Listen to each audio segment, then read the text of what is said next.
Boa tarde, o grupo é composto pelo Ítalo Maciel, o Rodrigo, eu, Stevenson e o Thiago Cobra. A gente vai falar sobre ligações entre barras estruturais de aço. O termo ligação de aço é aplicado em todos os detalhes construtivos que promovem a união de partes de estrutura entre si ou união com elemento externo a ela, exemplo de fundação. A imagem representa aqui alguns tipos de ligação, como é possível ver. A NBR descreve o seguinte, que ligação devem ser dimensionadas de forma que a sua resistência de cálculo seja igual ou superior à solicitação de cálculo determinada. Ou, pela análise de estrutura sujeita às combinações de cálculo das ações, com uma porcentagem especificada de resistência da barra ligada. A resistência de cálculo também pode ser baseada em estado limite de serviço. Elementos de ligação.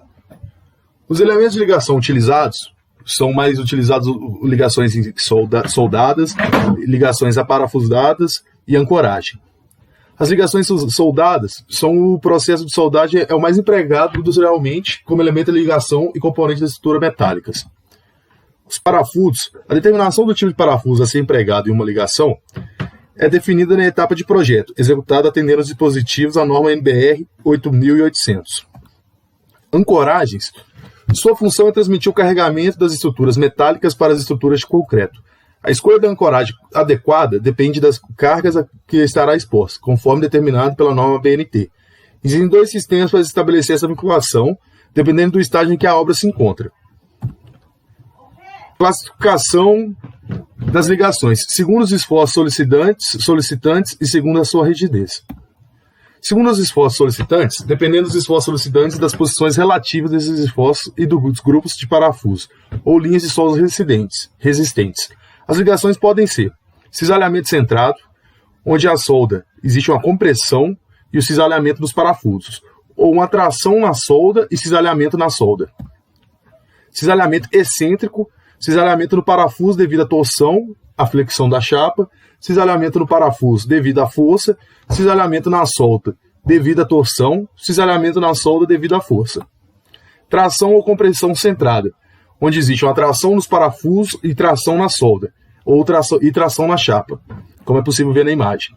Tração ou compressão com cisalhamento, tração nos parafusos, cisalhamento na solda e cisalhamento nos parafusos. Agora, segundo a sua rigidez. A rigidez das ligações é a capacidade de impedir a rotação relativa local das peças ligadas, ou capacidade de restrição ao giro imposto pela ligação. Uma conexão pode ser flexível, articulada, ou rígida, que seria engastada.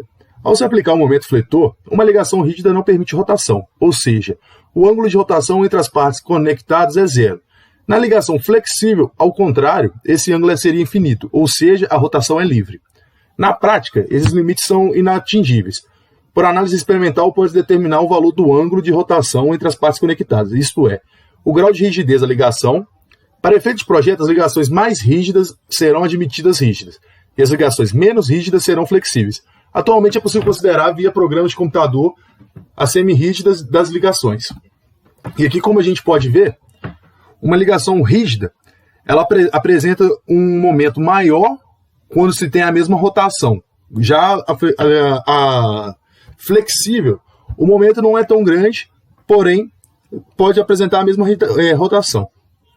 Ligação rígida. O ângulo entre os elementos estruturais que se interceptam permanece essencialmente o mesmo, após o carregamento da estrutura. Transmissão integral do momento fletor, força cortante e força normal.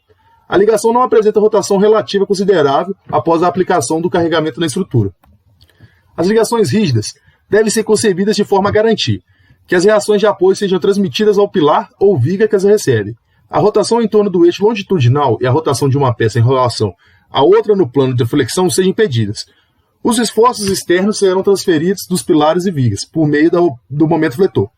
Força cortante e força normal. Tração ou compressão. Admite-se que o binário que compõe o momento fletor atue sobre nas mesas da viga, então no momento fletor é transferido da viga ao pilar, ao se ligar às mesas. A uma também deve ser ligada para a transmissão da força cortante, como é possível ver na imagem. Agora a gente tem aqui uns exemplos de ligação rígida, que é a ligação viga-coluna com chapa de extremidade estendida sem enrijecedores, a ligação viga com coluna com chapa estendida com enrijecedores, ligação viga-coluna soldada e a ligação viga-coluna com chapa de extremidade. Agora, a ligação flexível. A restrição à rotação relativa dos elementos estruturais deve ser tão pequena quanto se consiga obter na prática. O momento flutuante transmitido é muito pequeno, na prática considera-se nulo. A transmissão é integral de força cortante e pode haver transmissão de força normal. A deformação axial dos parafusos tracionados e principalmente a deformação por flexão das cantoneiras permitem a ocorrência da rotação necessária. A ligação apresenta rotação relativa apreciável após a aplicação do carregamento na estrutura. Agora uns exemplos de ligações flexíveis, que seria ligação viga com cantoneiras parafusadas, liga viga-coluna com cantoneiras parafusadas, liga viga com cantoneiras soldadas. Ligações semi-rígidas apresentam um comportamento intermediário entre a ligação rígida e a flexível. O momento transmitido através da conexão não é nem zero, como no caso das ligações flexíveis, e nem o momento máximo, como no caso das ligações rígidas. A ligação semi-rígida é necessário conhecer a relação de dependência entre momento, resistência e a rotação.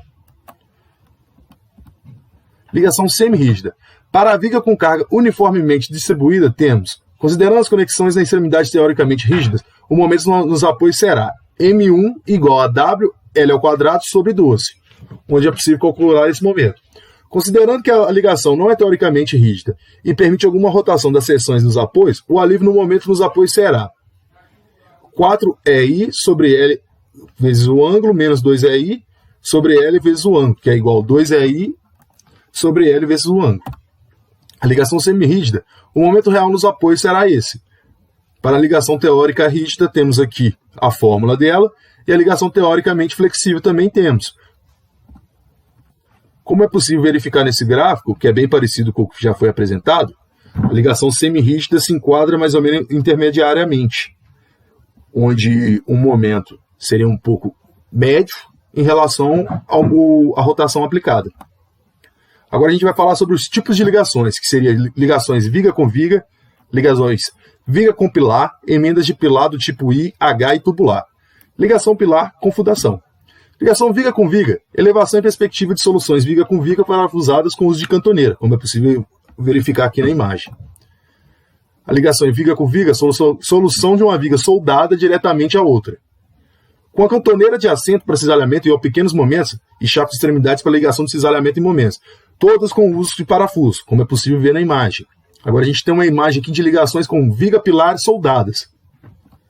Emendas de pilar tipo I, H e tubular. Emendas de pilar tipo I ou H parafusada, como é possível verificar na imagem.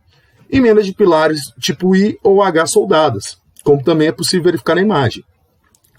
E agora a apresentação da ligação pilar com fundação, que seria um tipo de ligação, um elemento de ligação que seria a ancoragem no caso. Bom, dando continuidade nesse assunto das ligações das estruturas de aço, vamos falar agora um pouquinho sobre os parafusos estruturais, que são de extrema importância nos cálculos também, para que a gente consiga fazer com que nossas estruturas de aço cheguem nos padrões de segurança que atendam às normas, né? Então, o que são os parafusos estruturais? Eles são fixadores fundamentais para a solidez das estruturas metálicas.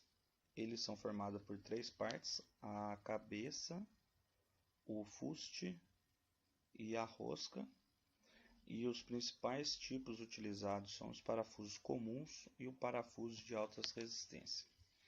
A gente vai ver a seguir quais são as principais diferenças entre eles. Bom, o parafuso comum, eles são feitos por aço carbono, podem ser instalados sem uma proteção, sem uma força de aperto que garante as tensões necessárias para manter a estabilidade da ligação. Então ele é realizado de forma manual, né? E apesar das suas vantagens, ele possui uma resistência inferior. Diversas vantagens por ele ser de fácil acesso, um valor mais atraente, né? Só que ele possui uma resistência inferior.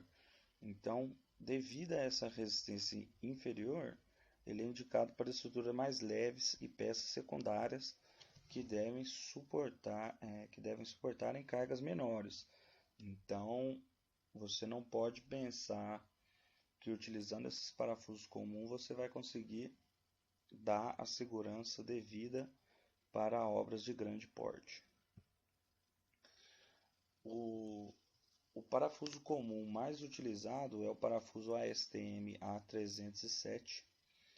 Ele possui um FU de aproximadamente 41,5 kN por centímetro.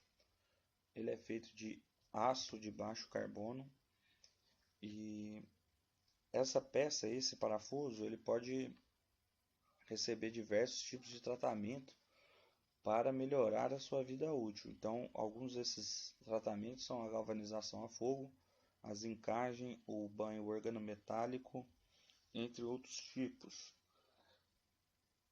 Esses parafusos são divididos em grau A, B e C, e essas divisões de grau variam de acordo com a sua resistência à tração, e a sua instalação se dá através de chave manual comum, sem o controle de torque. Então, apenas uma chave de boca normal, né, poderia estar realizando essa instalação.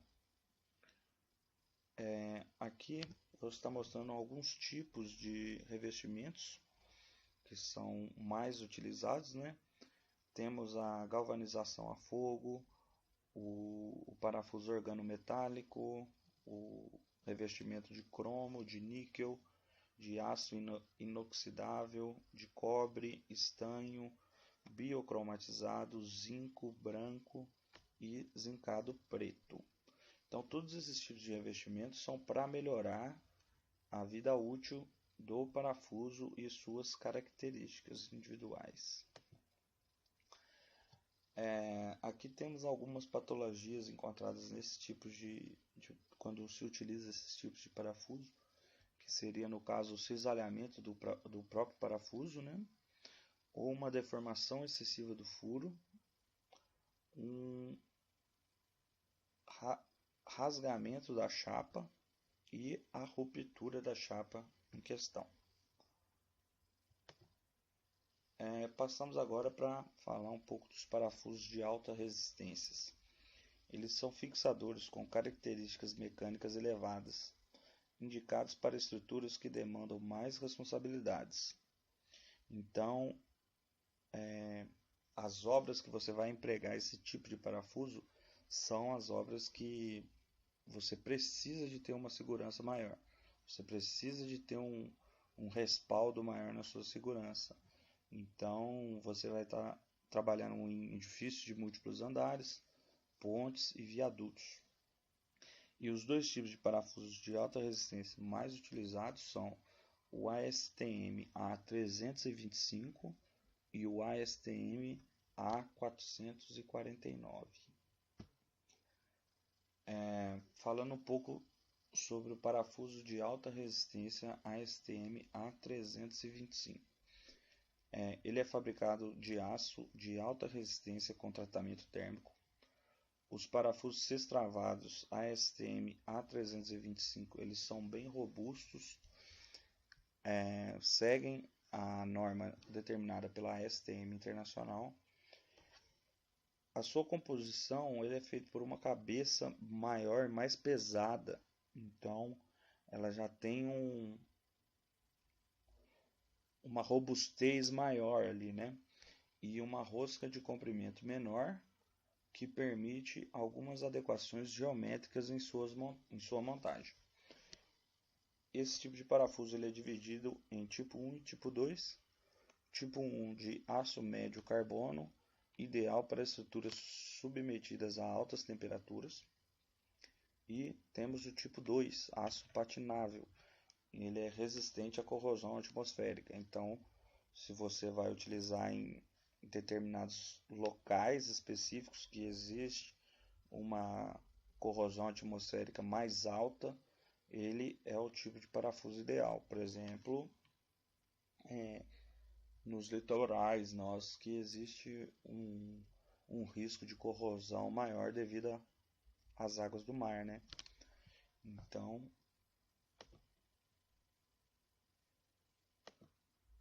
Seguindo, ele possui maior resistência. Então, ele tendo uma maior resistência, você vai precisar utilizar um menor número de parafusos.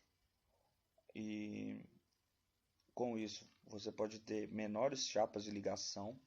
Então, você vai economizar em aço e estará garantindo a segurança ideal.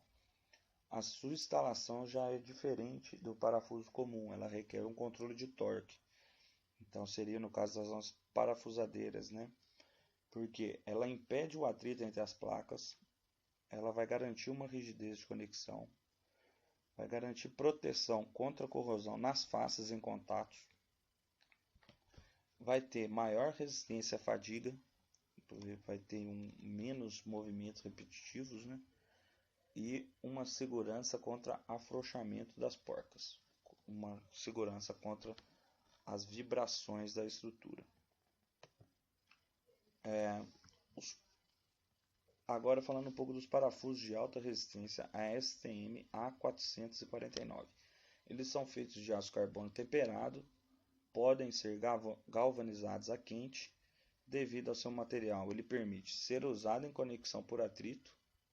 O atrito entre diferentes chapas é responsável pela transmissão de força ou em conexão por contato.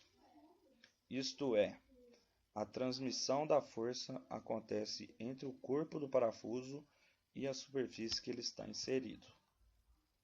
Vamos falar um pouco mais sobre isso adiante. Agora, explicando um pouco sobre a transmissão dos esforços através dos parafusos. Bom, vamos falar um pouco da transmissão dos esforços através dos parafusos. Nos parafusos comuns, os esforços de tração são transmitidos diretamente através do corpo do parafuso. Já os de cisalhamento são transmitidos por cisalhamento do corpo do parafuso com o contato lateral da face do furo, devido ao deslizamento das chapas ligadas. Isso pode ser considerado um cilindro de pressão, que é constituído por regiões circulares das chapas, altamente comprimidas, com parafuso no centro altamente tracionado. Dessa forma, o mecanismo de transmissão de esforços é tal que, por questões de elasticidade, pela grande área do cilindro de pressão e pequena área do parafuso, o pequeno aumento de tração no parafuso. A diferença entre elas está no acabamento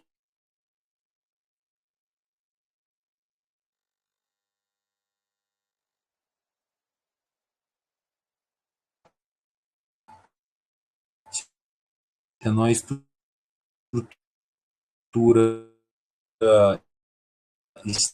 estática ou uma estrutura dinâmica é adequado no uso de estáticos, onde o eventual deslizamento entre o lateral da chapa e o parafuso exercendo essa força.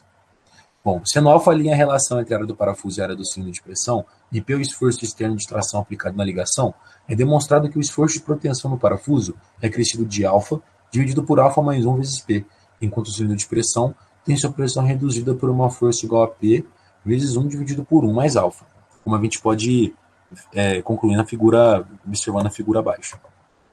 Bom, a ligação por atrito ela é indicada para carregamentos dinâmicos e para os casos em que qualquer deslizamento entre as partes ligadas possa afetar o comportamento previsto para a estrutura. Como a gente pode ver na figura, ó, a primeira a gente vê as chapas, mas a gente não vê um deslizamento de chapas, né, como ocorre nas estruturas estáticas normais. Isso por conta desse cone de pressão das chapas, ela evita esse deslizamento, né, da peça. E, além disso, deve ser verificada adicionalmente a resistência ao deslizamento para as ações nominais dos parafusos, sem o coeficiente gama, por isso será um estado limite de utilização. Exceto que, se o efeito da carga permanente for favorável, essa deve ser multiplicada por 0,75. Para efeito de cálculo, as tensões atuantes de tração e cisalhamento nos parafusos são determinadas com base na área nominal do parafuso. Nosso trabalho, a gente conclui que o interligamento das partes que compõem as estruturas são de extrema importância para a estabilidade da mesma. vimos que podemos fazer diferentes tipos de ligações nas barras de aço, como a ancoragem, a soldagem ou a ligação através de parafusos, sendo que cada tipo de ligação possui as suas particularidades e devem ser dimensionadas de forma correta. O estudo da NBR 8800 é essencial para ter uma obra que ofereça segurança, conforto e uma vida útil considerável. Além disso, do ponto de vista econômico, a norma apresenta padrões a serem seguidos na execução do projeto, de modo a evitar o retrabalho da estrutura no período futuro. Como referências, nós temos essas aí, as ligações de estruturas metálicas do Instituto Brasileiro de Siderurgia, lá no Rio de Janeiro. Temos a NBR 8800, como foi dito em várias partes do nosso trabalho. Temos também as ligações do Ribeiro Neto e Juliano, ligações de estruturas metálicas, e o Manual da Construção de Aço, da UFVJM, no Rio de Janeiro, 2011. Muito obrigado, professor. Um abraço.